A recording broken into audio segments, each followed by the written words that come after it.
Lundi 17 juin, bonjour à toutes et à tous, bienvenue sur votre chaîne d'information en régional. On démarre avec vos prévisions météo.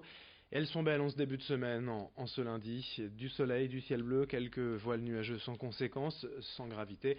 Les températures, elles aussi, sont de saison, 18 à 19 degrés sur le littoral Côte d'Opale, 22 degrés à Saint-Omer, 24 degrés à Lille pour les maximales. Des températures de saison pour démarrer la semaine et du soleil, on l'espère, le plus longtemps possible. On fera le point d'ailleurs sur les prévisions météo des prochains jours, juste après cette édition. À la une, d'abord une information concernant les embouteillages quotidiens dans les 25 plus grandes villes de France, dont Lille évidemment. Selon vous, combien de temps en perdent les automobilistes lillois chaque année dans les bouchons? Réponse en plateau avec Rémi Desremeaux. Peu importe le trajet que l'on emprunte, peu importe le nombre de raccourcis que l'on arrive à dénicher, les bouchons sont toujours présents et ils font bien partie de nos vies à nous les Lillois. Et qu'on se le dise, ils nous empoisonnent la vie. Selon Trafic Index, l'automobiliste lillois perd en moyenne 121 heures par an dans les bouchons, ce qui équivaut en nombre de journées à 5 jours sur 365. Quotidiennement, cela représente 33 minutes de perdu dans votre voiture à attendre. Ce sont des chiffres qui sont impressionnants et pourtant Lille est très loin du classement national. Elle n'est que 12e sur le classement des villes les plus chargées de France. Les 3 premières villes sont Paris, Marseille et Bordeaux. Et par rapport à ces villes, on s'en sort quand même beaucoup mieux car ils perdent presque 10 minutes de plus par jour. Ça représente une moyenne de 45 minutes pour ces villes-là contre 33 avec nous. Et avec les chiffres du rapport annuel, on arrive à faire des constatations année par année. Et entre 2017 et 2018, Lille a eu une augmentation de 1% de temps d'attente. 1%, ça peut sembler peu, mais il faut savoir que cela fait 10 ans que ces chiffres ne font qu'augmenter. Pour cause, le nombre de voitures individuelles qui continue à augmenter, ce qui est paradoxal quand on sait le nombre d'actions de plus en plus importantes pour favoriser les transports en commun et les vélos. Pourtant, les voitures sont toujours autant utilisées.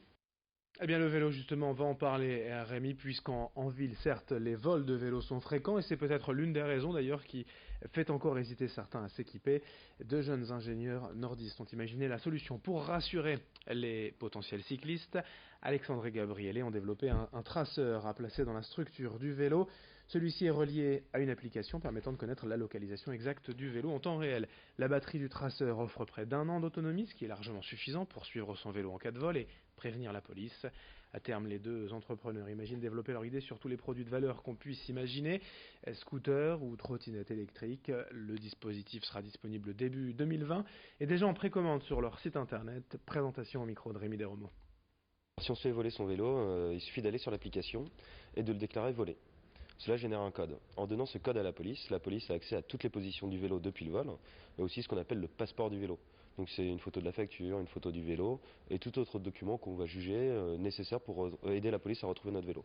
Donc ensuite on va au commissariat, il suffit de déposer plainte et de fournir le code à la police. Donc il y a un accès police sur notre site internet, comme ça on n'a pas besoin de donner les mots de passe de l'application, et la police aura accès à toutes les données du vélo depuis le vol du vélo.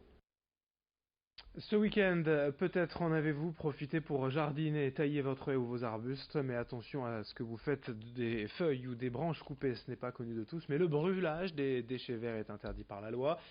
Cette pratique est en effet dangereuse et surtout très polluante. Selon les dernières études de l'Adréal, brûler à l'air libre 50 kg de végétaux émet autant de particules qu'un an de chauffage au fioul dans une maison et autant qu'une voiture essence parcourant 14 000 km. Cette pollution est considérable, pourtant largement méconnue. D'ailleurs, même les maires et forces de l'ordre parfois ignorent qu'il est interdit de brûler ces déchets verts. Explication complémentaire au micro de Rémi Desremeaux. Comme tout phénomène de combustion, le brûlage des déchets verts par les particuliers produit des polluants, des particules, d'autres polluants type dioxine qui vont s'accumuler dans l'air et donc polluer l'air. C'est comme tout phénomène de combustion, là encore, comme le feu de cheminée. Les déchets verts sont des déchets qui sont généralement très peu secs, assez humides, et la combustion est incomplète. Et donc on va avoir génération de nombreux polluants en grande quantité, et ce qui nous fait dire que 50 kg de déchets verts brûlés par exemple équivaut à parcourir 14 000 km en voiture diesel récente. On termine avec du sport et le résumé du dernier jour de l'Open de golf de Saint-Omer avec la victoire au bout des 72 trous et 4 jours de compétition du jeune Français de 25 ans Robin Roussel. En image, le compte-rendu signé des équipes de Frédéric Piolet Productions à Saint-Omer.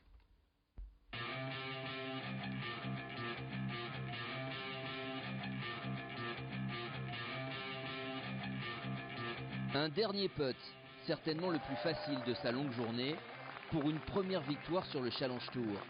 À 25 ans, Robin Roussel inscrit son nom au palmarès de l'Open des Hauts-de-France Pas-de-Calais, après 3 jours de compétition qu'il aura maîtrisé de bout en bout. Ce qui le rend encore plus beau, c'est qu'il y avait Richard Bland qui a fait une super partie aussi. C'était serré jusqu'à mon dernier coup du 18. Je sais pas trop quoi vous dire là de suite, mais forcément je suis hyper content. Je pense à tous les gens qui me soutiennent, qui m'ont soutenu, qui me soutiendront encore. Je pense à mon frère qui est là, qui a fait la route pour venir, tous les gens qui sont là, c'était top. Au matin de ce 4e tour, le Français était le seul des 17 tricolores encore engagés à prétendre à la victoire finale. Rapidement, il se débarrassait de l'un de ses adversaires majeurs, le Néerlandais Dan Huizing, impérial pendant les 3 premiers jours du tournoi, mais hors du coup ce dimanche. Son seul opposant aura finalement été l'Anglais Richard Bland, auteur d'un eagle au 9, qui le ramenait alors à un petit coup de la tête seulement.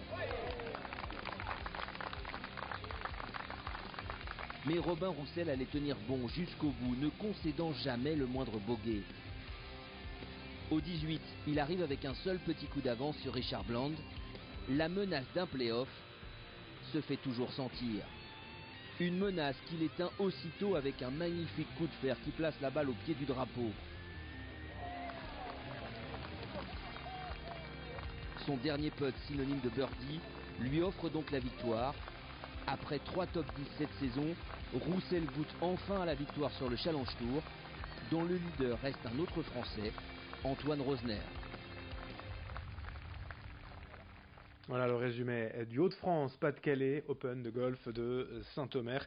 Merci de nous avoir suivis. Dans un instant, d'autres infos, d'autres images, un autre journal dans moins de 8 minutes dès le prochain quart d'heure.